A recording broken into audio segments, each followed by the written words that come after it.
चलिए एक पल के लिए सोचते हैं। मान लीजिए आपके सामने एक चॉइस रखी जाए।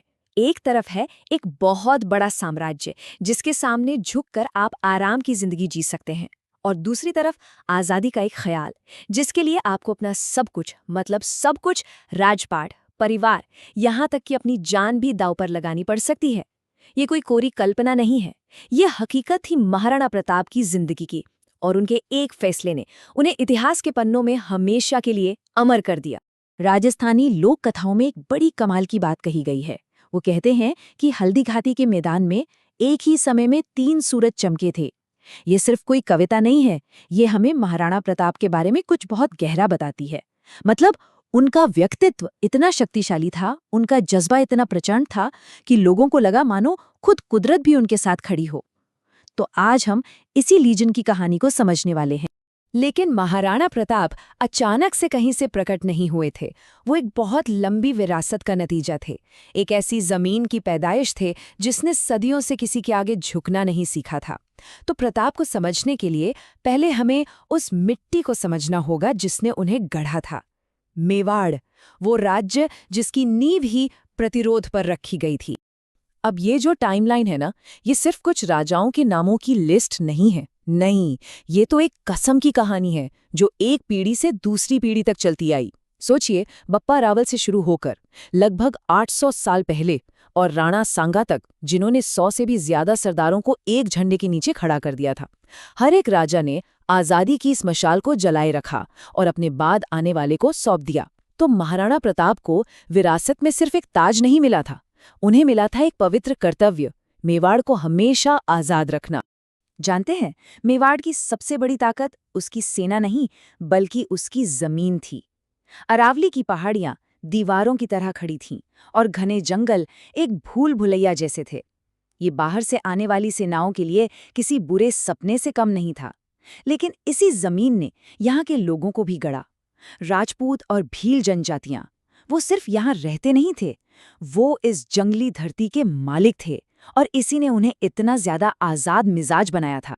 तो अब कहानी में एंट्री होती है उस जबरदस्त ताकत की जिसने इस विरासत को इस तरह परखा जैसा पहले कभी नहीं हुआ था। सम्राट अकबर के नेतृत्व में मुगल सल्तनत। देखिए, अकबर कोई आम बादशाह नहीं थे, वो एक जबरदस्त ताकत थे, एक बेहतरीन मिलिट्री जनरल और एक माहिर सियासतदान, जिन्होंने जंग और कूटनीति दोनों का इस्तेमाल करके एक बहुत बड़ा साम्राज्य खड़ा कर दिया था। उन्होंने बाकी राजपूत राजाओं के सामने एक सीधी साधी चॉइस रखी, हमारे साथ आ जाओ और तरक्की करो, या हमारा सामना करो और खत्म हो जाओ। और लगभग सब ने पहला रास्ता ही चुना। क्या उस दबाव की कल्पना की जा सकती है? आपके सभी साथी, बाकी राजपूत राजा समझदारी वाला रास्ता चुन रहे हैं, अकबर से हाथ मिला रहे हैं, उन्हें दौलत मिल रही है, बड़े बड़े पद मिल रहे हैं, और आप अकेले खड़े हैं, सिर्फ एक सिद्धांत पर टिके हुए कि आज़ादी का कोई सौदा नहीं हो सकता। ये सम्मान और सहूलियत के बीच का चुनाव था, और प्रताप ने सम्मान को चुना। और फिर मामला पर्सनल हो गया। प्रताप ने राजा मान सिंह के साथ बैठकर खाना खाने से मना कर दिया, जो खुद एक राजपूत थे लेकिन मुगलों के साथ मिल गए थे।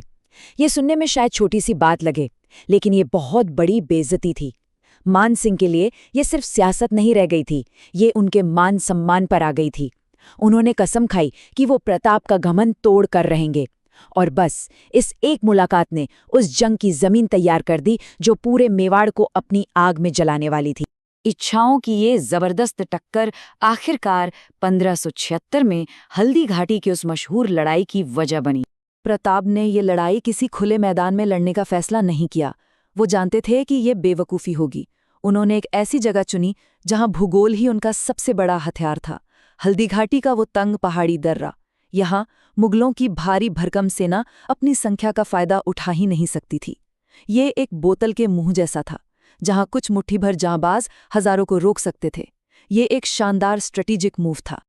और फिर जंग के बीचों बीच कुछ ऐसा हुआ जिसकी किसी ने कल्पना भी नहीं की थी। प्रताप बुरी तरह घायल हो गए, उन्हें पीछे हटना पड़ा, और मुगल सैनिक उनके ठीक पीछे थे। जब लग रहा था कि अब सब खत्म हो गया, तभी एक अकेला घुड़सवार सामने आया, और वो कोई और नहीं बल्कि उनका अपना सगा भाई सक्ता था, जो मुगलों की तरफ से लड़ रहा था। लेकिन उस एक लम्हे में अपने भाई को मौत के मुंह में देखकर सक्ता ने पाला बदल लिया। उसने प्रताप का पीछा कर रहे सैनिकों पर हमला किया और अपने भाई की जान बचाई। ये इस बात की एक जबरदस्त याद दिलाता है कि खून का रिश्ता कभी कभी जंग की वफादारी से कहीं ज्यादा गहरा होता है। हल्दी घाटी से पीछे हटना पड़ा, लेकिन जंग अभी खत्म नहीं हुई थी। बिल्कुल नहीं, उसने बस अपना रूप बदल लिया था। प्रताप ने वो किया जो उस जमाने का कोई राजा सोच भी नहीं सकता था। उन्होंने अपने किले छोड़ दिए जो सत्ता की निशानी होते थे। वो समझ गए थे कि आमने सामने की लड़ाई में वो कभी नहीं जीत सकते, तो उन्होंने लड़ाई के नियम ही बदल दिए। अब उनका किला पत्थर और गारे का नहीं था, वो था अरावली का पहाड़। और वहां से उन्होंने एक अलग तरह की जंग शुरू की, एक ऐसी जंग जो दुश्मन को थका देगी, तोड़ देगी, गुरिल्ला युद्ध। और इस नई जंग में उनका सबसे बड़ा हथियार कोई तलवार या भाला नहीं था, वो था भील जनजाति का अटूट विश्वास। वो इस जमीन के असली वासी थे, जंगल के कोने कोने को जानते थे। उन्होंने प्रताप को खुफिया जानकारी दी, उन्हें गुप्त रास्तों से निकाला और यहाँ तक के एक मौके पर उनके परिवार को दुश्मन से भी बचाया। ये सिर्फ एक समझौता नहीं था, ये एक भाईचारा था जो आज़ादी के लिए एक जैसे प्यार पर बना था। लेकिन आज़ादी मुफ्त में नहीं मिलती।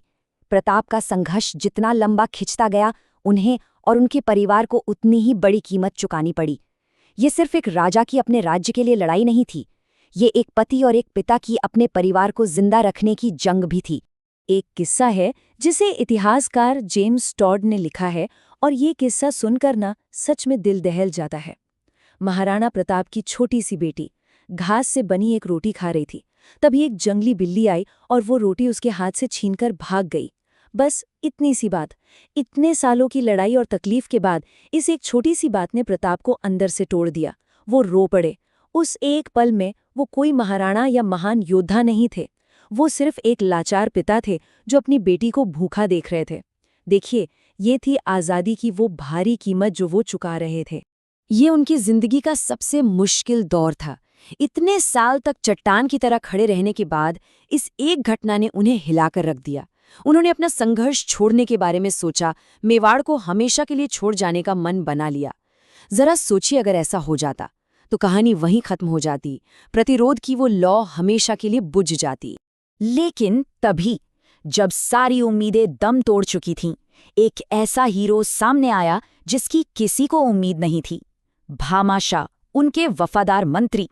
उन्होंने प्रताप को ढूंढा और अपनी और अपने पुरखों की सारी दौलत उनके कदमों में रख दी। इतनी दौलत कि 25,000 सैनिकों की फौज को 12 साल तक संभाला जा सकता था। ये सिर्फ पैसा नहीं था, ये विश्वास था, ये एक पैगाम था। आप अकेले नहीं हैं, मेवाड़ आपके साथ है। भले ही उन्हें कभी कोई आखिरी निर्णायक जीत हासिल नहीं हुई, प्रताप के अटूट जज्बे ने एक ऐसी विरासत बनाई जो बड़े बड़े साम्राज्यों से भी ज्यादा जिंदा रही। यहाँ तक कि अपने आखिरी वक्त में भी प्रताप चैन से नहीं थे। कहा जाता है कि उन्होंने अपने सरदारों से एक कसम ली, एक वचन, कि वो कभी मुगलों के सामने सर नहीं झुकाएंगे, कि वो कभी भी आराम की जिंदगी के लिए मेवाड़ की आज़ादी का सौदा नहीं करेंगे। उनकी आखिरी सांस भी बगावत की एक मिसाल थी, जो ये पक्का कर रही थी कि लड़ाई जारी रही। और इस तरह वो इंसान एक लेजेंड बन गया। दिलचस्प बात यह है कि शायद उनकी सबसे बड़ी तारीफ उनके सबसे बड़े दुश्मन अकबर ने ही की, जिन्होंने उन्हें एक महान योद्धा माना। कवियों ने उनकी बहादुरी के गीत गाए। वो सिर्फ मेवाड़ के एक राजा नहीं रह गए, वो हर कीमत पर अपने उसूलों पर खड़े रहने की एक मिसाल बन गए। तो आखिर में महाराणा प्रताप की कहानी हमारे सामने एक बहुत बुनियादी सवाल छोड़ जाती है। उन्होंने कभी मेवाड़ का हर इंच वापस नहीं जीता। मिलिट्री के हिसाब से देखें तो उन्हें कभी वो आखिरी जीत नहीं मिली, लेकिन उन्होंने कभी हार भी नहीं मानी, उन्होंने कभी अपना सिर नहीं झुकाया। तो असल में सच्ची जीत है क्या? किसी राज्य को जीत लेना या किसी के द्वारा जीते जाने से इनकार कर देना? मेरे ख्याल से प्रताप की विरासत ही इस सवाल का जवाब है।